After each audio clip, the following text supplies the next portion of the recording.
가지의 말씀입니다.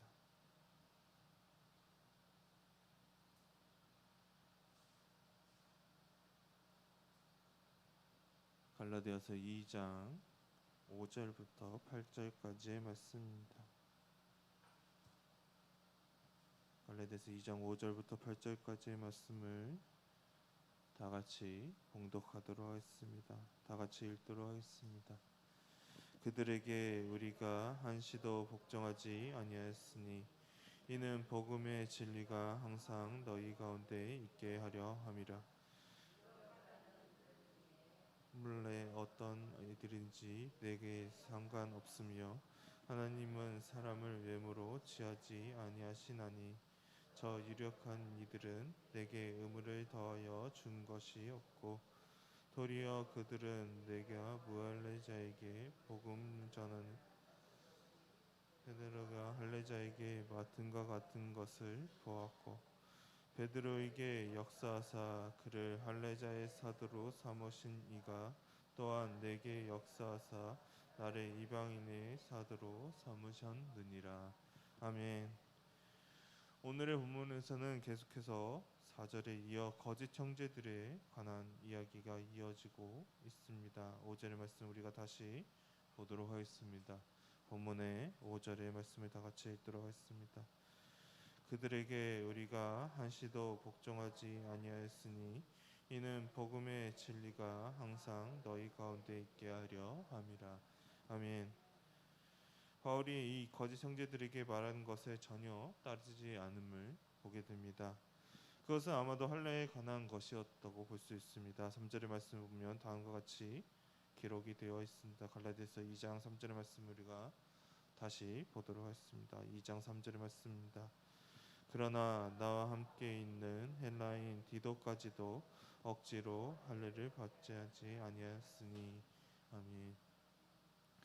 바울은 자신과 같이 있는 이 이방인 그리스도인인 디도에게 할례를 강제로 하게 하지 않았습니다. 그러나 지금 등장하는 거짓 형제들은 다른 모습을 보입니다. 이들은 유대주의자들과 같이 주장을 했습니다. 이방인들도 마찬가지로 할례를 해야 하고 율법을 지켜야 한다고 이들은 말을 했습니다. 이 거짓 형제들에게 있어서 할례가 예수 그리스도의 복음보다 어떻게 보면 이들에게는 더 중요했습니다. 그래서 형식을 더 지키기를 원했고 바울에게도 이 거짓 형제들은 헬라인이었던 디도가 할례를 받아야 한다고 말했습니다. 그러나 바울은 이 의견에 따를 수가 없었습니다. 왜냐하면 예수 그리스도 안에 있다면 할례를 받은 사람이나 받지 않는 사람이나 상관이 없기 때문이었습니다. 우리가 갈라디아서 5장 6절의 말씀을 쉬운 성경으로 보도록 하겠습니다. 갈라디아서 5장 6절의 말씀을 다 같이 읽도록 하겠습니다. 우리가 그리스도 안에 있다면 할례를 받았으나 받지 않았느냐는 중요하지 않습니다. 중요한 것은 사랑으로 말미암아 나타나는 믿음뿐입니다. 아멘.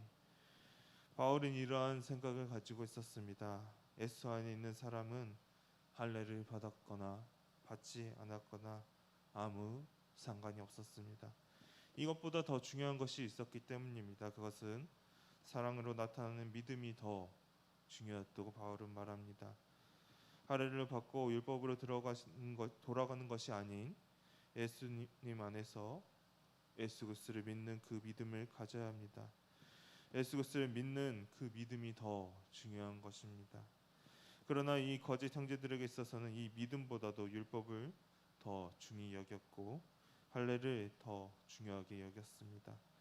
그리고 바울은 이어서 말하고 있습니다. 본문의 6절의 말씀을 우리가 세번역 성경으로 읽도록 하겠습니다. 본문의 6절의 말씀을 다 같이 읽도록 하겠습니다. 그 유명하다는 사람들로부터 나는 아무런 제한을 받지 않았습니다. 그들이 어떤 사람들이든지 나에게는 아무 상관이 없습니다. 하나님께서는 사람을 겉모양으로 판단하지 않으십니다. 그 유명한 사람들은 나에게 아무런 제한을 하지 않았습니다. 아멘. 바울은 또 말합니다. 유명한 사람들로부터 어떠한 제한을 받지도 않았다고 말합니다. 이 거짓 형제들은 이렇게 말했을지도 모릅니다. 저기 이스라엘은 너무나도 유명하고 저명하고 존경받을 만한 사람들의 말에 의하면 할례를 받은 것이 이들은 맞다고 이들은 또한 말했을지도 모릅니다. 그러나 바울은 이렇게 말하고 있습니다. 내가 받은 이 복음은 어떠한 유명한 사람에게 제안을 받은 것 또한 아니라고 말합니다. 그들이 엄청나게 유명한 사람이든지 엄청나게 인기가 많은 사람이든지 엄청나게 존경을 받을 만한 사람이든지 아무런 상관이 없다고 말합니다. 그러나 우리들은 어떠한 거요? 어떠한 유명한 사람이 말했다고 그것을 사실인 것 같이 그냥 받아들이고 말할 때가 너무나도 많습니다. 그것이 진짜 사실인지 아닌지 판단하지 않고 그냥 그 고지것대로 받아들이고 맙니다. 우리는 이러한 모습 또한 우리는 또한 조심해야 할 것입니다. 그리고 바울은 또 말하고 있습니다. 하나님께서는 사람들의 겉모양으로 판단하지 않으시다고 말하고 있습니다. 하나님께서는 겉모양 보고 자녀를 삼으시지 않으셨습니다. 만약 그랬다면 이 교회 안에는 정말 잘생기고 멋지고 예쁜 사람들만 가득했을 것입니다. 그러나 하나님께서는 정말 낮은 자부터 시작해서 높은 자까지 겉모습과는 상관없이 우리를 사랑해 주셨습니다. 그리고 우리를 구원해 주셨습니다. 또한 유명한 사람들이 바울에게 제안을 한 것도 아니라고 말하고 있습니다. 오직 바울은 예수님을 통해 그 복음의 말씀을 들었기 때문에 이렇게 바울은 자신 있게 말할 수 있었습니다. 이것은 우리가 전에 본 말씀과 동일한 맥락을 취하고 있음을 볼 수 있습니다. 갈라디아서 1장 12절의 말씀을 보도록 하겠습니다. 갈라디아서 1장 12절의 말씀입니다. 이는 내가 사람에게서 받은 것도 아니요 배운 것도 아니요 오직 예수 그리스도의 계시로 말미암은 것이라. 아멘. 바울이 전한 이 복음은 어떠한 사람을 통해 배운 것도 아닙니다. 어떠한 사람을 통해 전해 받은 것도 아닙니다. 오직 예수 그리스도를 통해 온 복음입니다. 그렇기 때문에 거짓 형제들의 말에도 흔들리지도 않고 바울은 전할 수 있던 것입니다. 그리스도인에게 피한 것은 율법도 아니고 할례도 아닙니다. 그리고 어떠한 유명한 사람들의 말도 아닙니다. 오직 우리를 구원하신 예수 그리스도를 믿는 그 믿음이 우리에게 필요할 뿐입니다. 할례를 하고 율법을 지키는 것 또한 엄청나게 유명한 사람들의 말을 듣고 그것에 따라 행해도 예수 그리스도를 믿지 않는다면 아무런 소용이 없기 때문입니다. 오직 예수 그리스도밖에 없습니다. 그렇게 바울은 이렇게 말하는 사람들의 주장보다도 지금 자신이 말하고 있는 이 복음을 지키는 일이 더 중요함을 이렇게 말하고 있는 것입니다. 그리고 하나님께서는 다음과 같은 권리를 주셨음을 말하고 있습니다. 7절의 말씀 우리가 보도록 하겠습니다.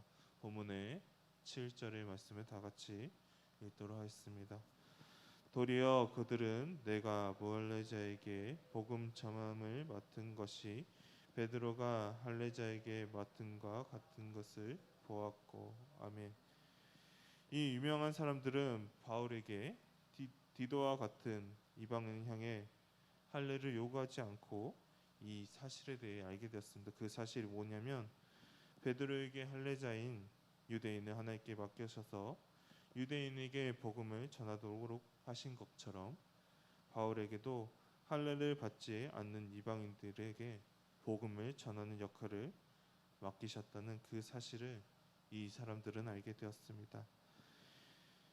이는 바울이 베드로와 같이 동일한 사도의 권위를 가지고 있음을 보여줍니다. 그리고 이 둘에게 차이가 있다면 베드로는 유대인을 향해 일을 하고 있고 바울은 이방인들을 위해 일을 할 뿐입니다.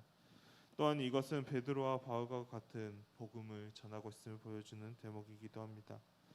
그리고 8절의 말씀에서는 7절의 말씀을 주장하는 것을 지지하며 오늘의 말씀을 마치고 있습니다. 본문의 8절의 말씀을 우리가 읽어보도록 하겠습니다. 8절의 말씀을 다 같이 읽겠습니다. 베드로에게 역사하사 그를 할례자의 사도 삼으신 이가 또한 내게 역사하사 나를 이방인의 사도로 삼으셨느니라. 아멘. 하나님께서는 베드로에게 유대인을 위해 사도로 일할 권리를 주셨던 것과 같이 바울에게도 하나님께서 이방인을 위해 사도로 일할 권리를 주셨습니다. 바울은 이처럼 자신이 이방인의 사도로 일할 권리를 하나님께서 받았기 때문에 제대로 수행했습니다. 그것은 바울이 전하는 복음이 바로 사람에게 온 것이 아닌 예수님께로 왔기 때문에 제대로 전할 수가 있었습니다. 바울이 수많은 공격으로부터 흔들릴 수가 있었습니다. 어떻게 보면 이 거짓 증거에 흔들릴 수도 있었습니다. 그러나 바울이 이러한 증거에도 흔들리지 않았던 것은 바로 그 복음이 예수님을 통해 온 복음이기 때문에 바울은 흔들리지 않았습니다. 이것은 우리들도 마찬가지입니다. 우리들이 가진 이 복음의 메시지가 절대로 흔들리지 않는 것입니다. 왜냐하면 이것도 동일하게 예수님을 통해 온 복음이기 때문입니다. 그리고 하나님께서 바울을 이방인의 사도로 삼으신 것 같이 우리들도 하나님께서 각자의 자리에서 하나님께서 우리를 세우셨다는 그 사실을 또한 기억하시기를 바랍니다. 각자의 자리에서 예수 그리스도의 복음의 소식을 우리가 전하기를 바랍니다. 바울이 하나님께로부터 받은 사명을 흔들리지 않고 움직였던 것과 같이 예수 그리스도의 복음을 전하는 일에 있어서 우리가 흔들리지 않기를 바랍니다. 이 세상의 어떠한 공격에도 이 세상의 어떠한 말에도 흔들리지 않고 오직 성경에서 말하고 있고 하나님께서 말씀하고 계신 그 진리의 말씀에 따라 우리가 예수 그리스도의 복음을 전할 수 있는 우리 미아교회 성도님이 되기를 소망합니다. 다 같이 기도하도록 하겠습니다.